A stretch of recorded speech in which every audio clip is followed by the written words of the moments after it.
Thank you very much for coming to this. I'm wearing essentially two hats today. I'm Chief Executive of Autism West Midlands, which is the leading mutual charity here. But I'm also Director and Trustee of the Autism Alliance. Now, if you've got any questions about anything I say, or if you want more information, then do go to the Autism West Midlands stand.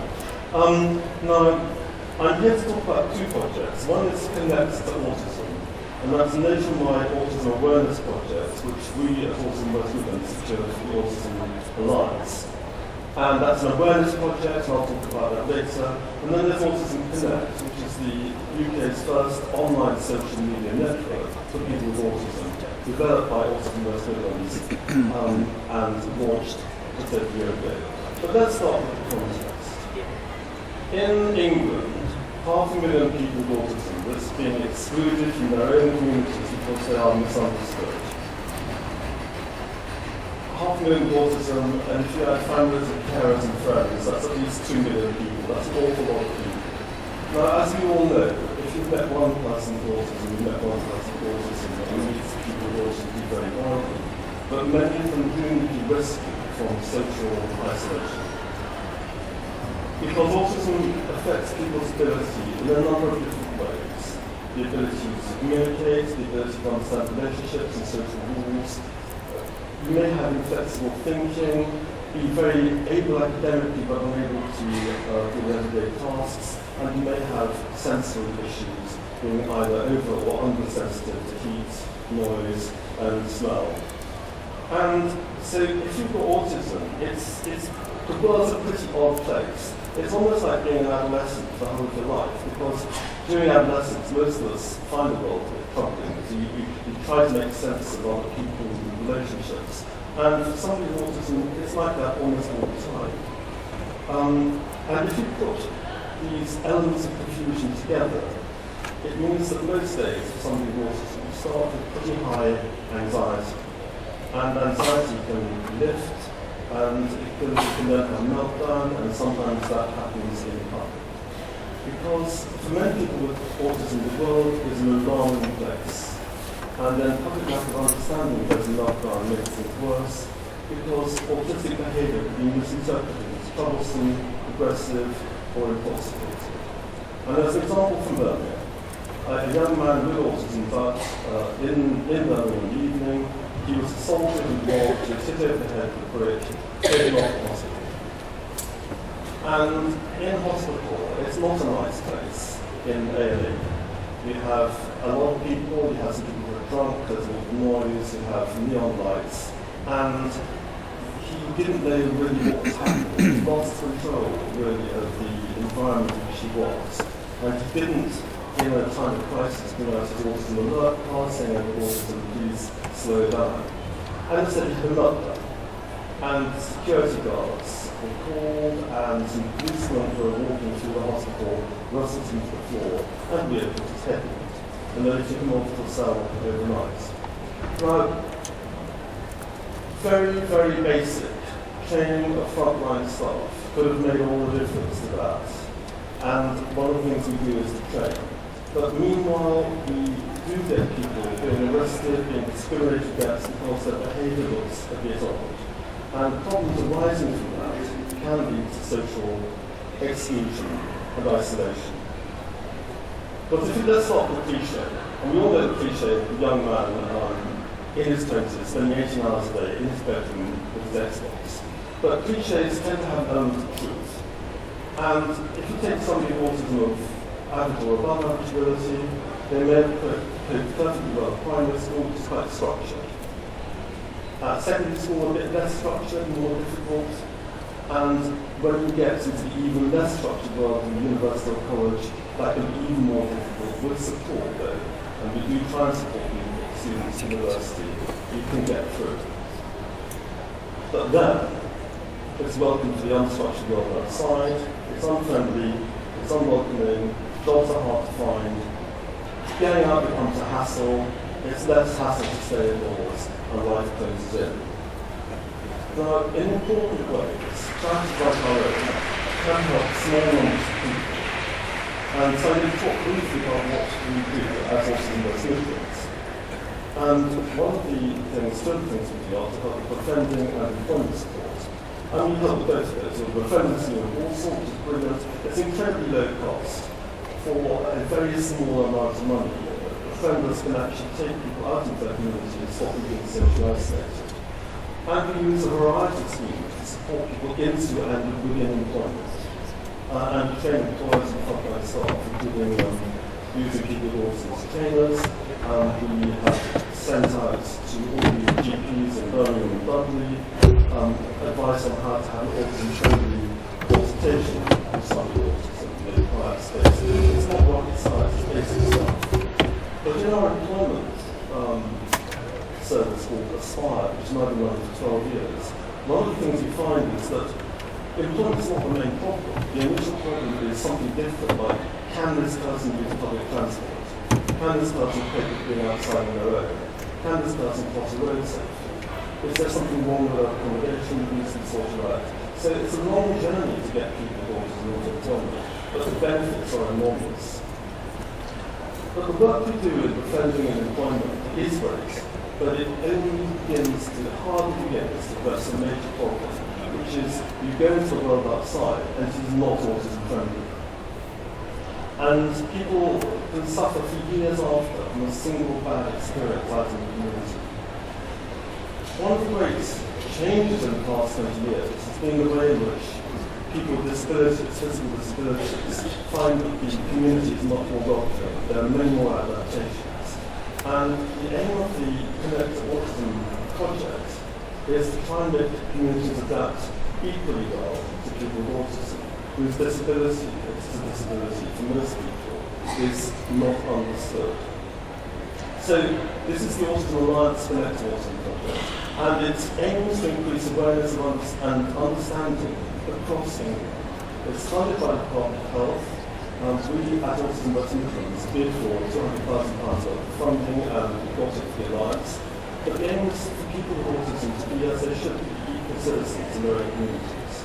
And we encourage large and small businesses to commit to being autism friendly. I'll give you a bit of detail in a moment. But it's not just retail, it's theatres, transport companies, manufacturing companies, sports stadiums, hospitals, local authorities.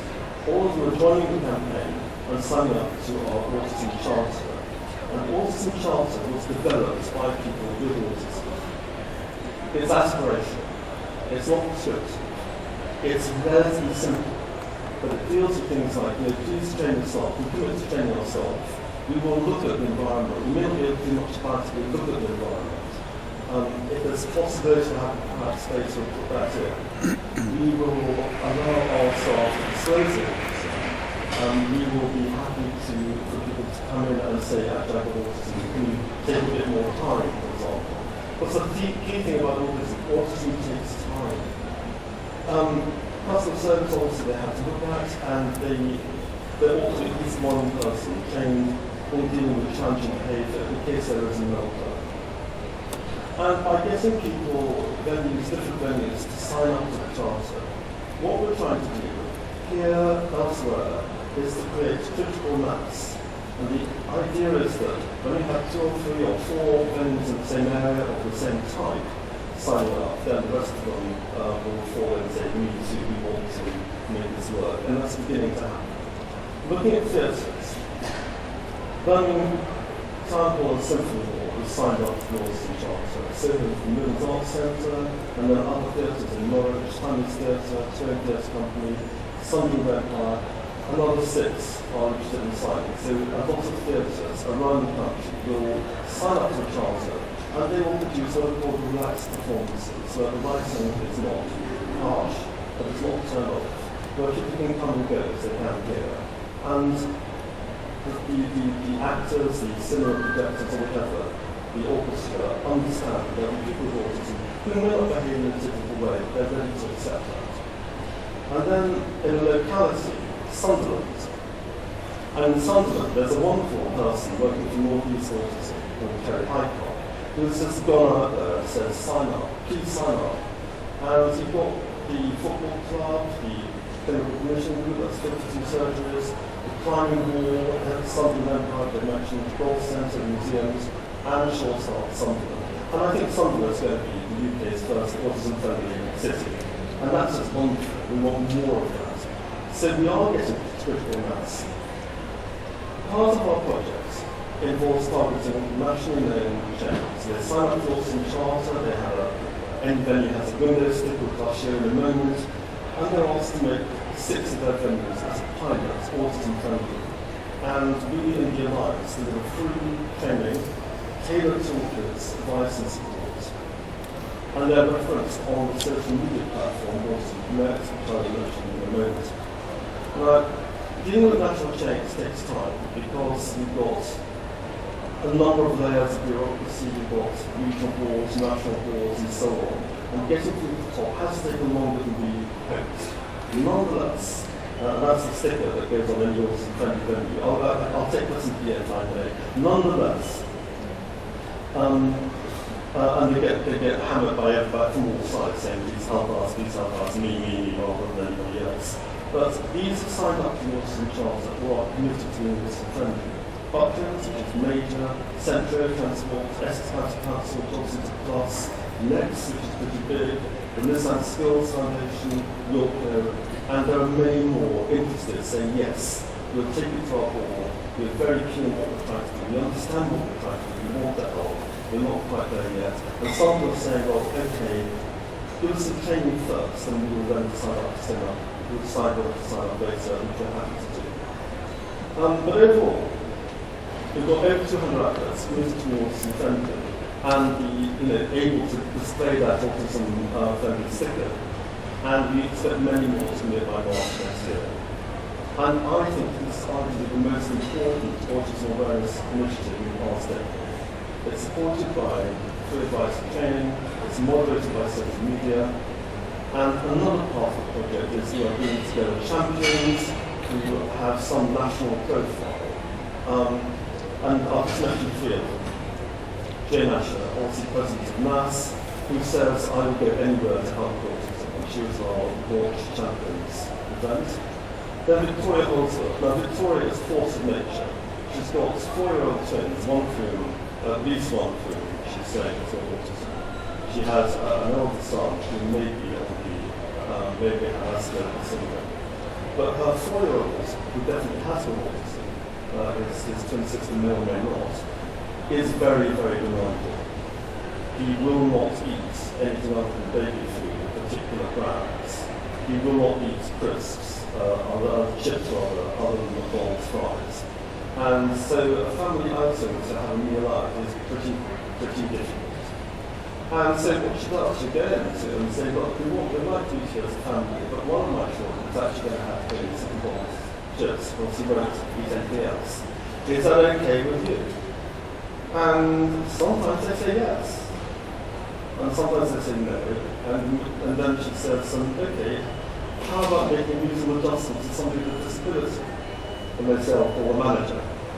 But it does work. She is a force of nature. She's something I absolutely admire. Because I run a company with 300 people. She's a housewife on her own, having to deal with quite a difficult family circumstance. And yet she's achieving more than many, many much larger companies. And she's the person who managed to get Toys R Us to have autism-friendly evening for their children's autism. And then there's Carol Buckley, who is the Autism Champion Royal College of General Practitioners. She runs a pretty good autism service in Bristol through her surgery. And she's using our autism training materials, and she's aiming to put the Autism Charter on their website. So, there is momentum. It is actually working. What I want to talk to you about now is Autism Connect. Now, this is the UK's first online social media network for people with autism. And it was the first one we launched in April 2014. As far as I'm aware, there's still no other. There are some discussion forums out there, but nothing else that people want us to do. So if you're interested, please go to the Autism Alliance stand you can see outside, or please just get onto the site. It's www.autism-connect.org.uk and sign up. That comes on the later slide. Anyway, here's a short video, so I'll stand aside on this. Thanks.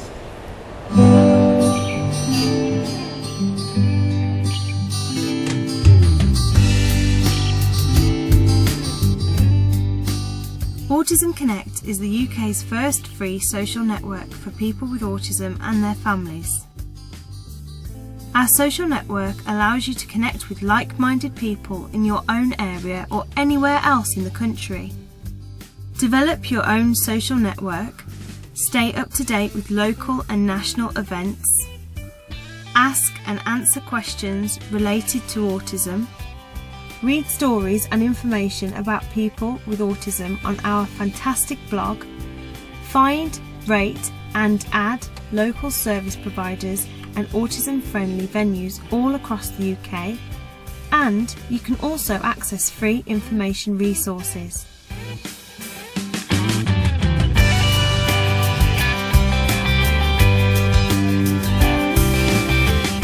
As on other social networks, you can create your own profile with your personal picture or a picture of something you really like. For example, your favourite pet, favourite activity, and so on. You can also write a little bit about yourself to introduce you to others. On your profile, you can share ideas, stories, and pictures to invite others to get to know you better and to comment on your thoughts or to send you virtual hugs when you're going through a difficult time.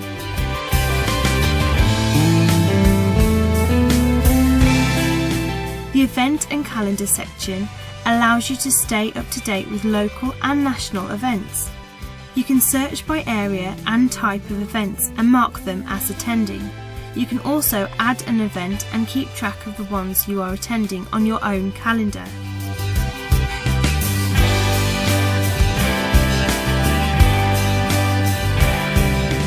On our blog, you can read stories and information about autism that professionals, adults with autism and parents share.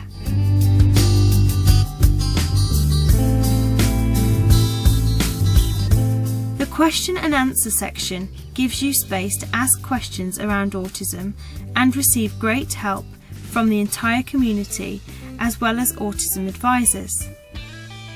This is where you can read about experiences from parents, professionals and adults on the autism spectrum. Of course, you can also answer questions from others yourself.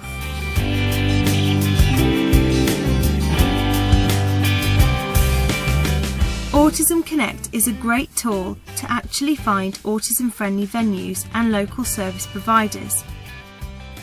You can search for services and venues by location, service type and name.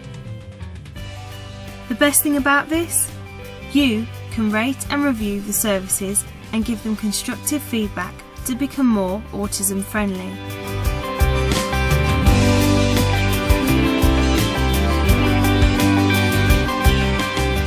Autism Connect features amazing free information resources that you can either watch on screen or download to print off. Examples of these resources include information sheets on many different topics such as managing anxiety, special interests and special educational needs. You can also access visual resources and social stories that give you examples of strategies to use for you or the person that you support. E-learning videos are also all free to access and feature many interesting subjects such as SEN reforms, autism awareness, autism and me, and many more. Autism Connect is a lot of fun and a great platform for you to interact with the community. Sign up today at www.autism-connect.org.uk.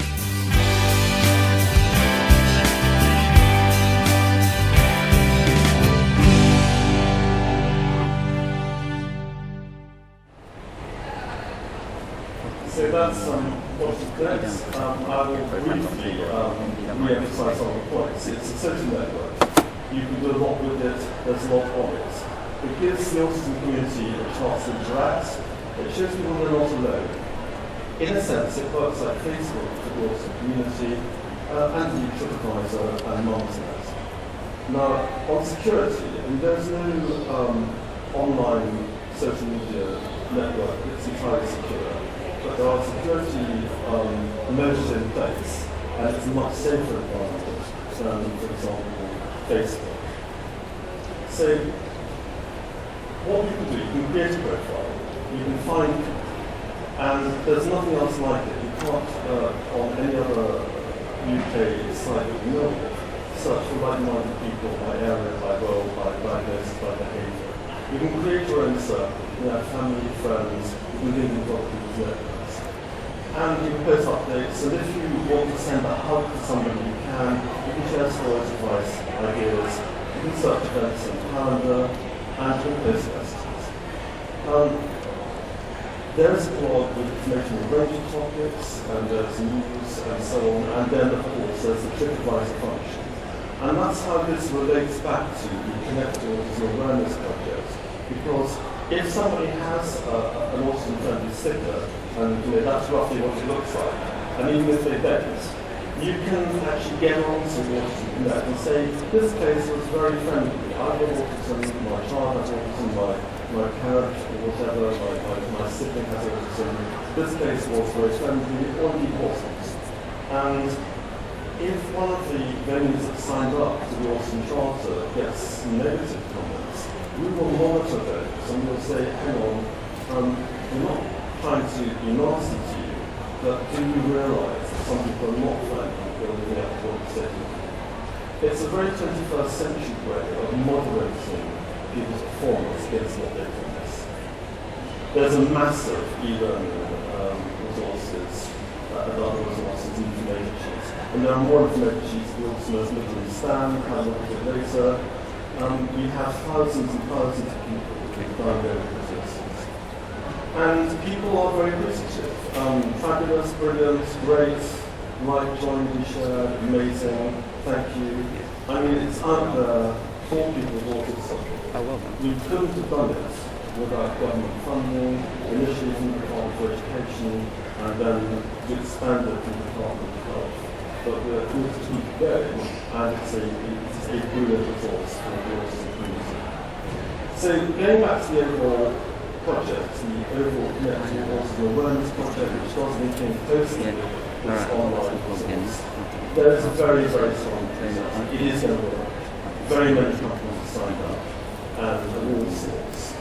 More people have been so far. We expect being in the March next year.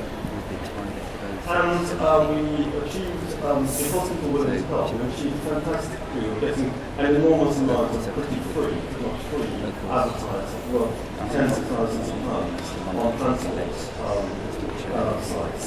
And again, this is saying, look, do you want to be autism friendly? If so, contact the Autism Alliance website, the Autism Alliance, either this charity or one of the other 17 charities will help you.